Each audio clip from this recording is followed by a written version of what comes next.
Finally game iliyokutanisha Ufaransa na Sweden imemalizika na Ufaransa ameondoka na ushindi wa goli 3-0, ushindi ambao unamfanya sasa aweze kwenda raundi ya 16 bora, huku Sweden akiwa eliminated kutoka kwenye mashindano.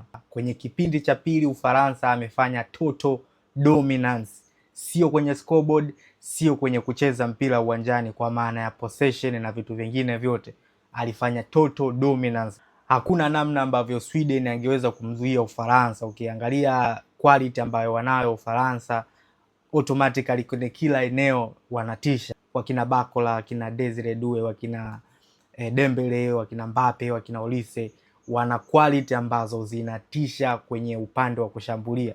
Kwa maana hiyo sasa sikuwa natarajia kitu chochote kutoka kwa Sweden, na ndio maana nikasema hii game haiwezi kuenda hata extra time, inamalizika ndani ya dakika 90. Na Kylian Mbappe leo amefunga magoli mawili, magoli hayo akiongezea kwenye akaunti yake inakuwa ni magoli 6 sawa sawa na Messi. Kwa hiyo anakuwa ametai pale na Messi.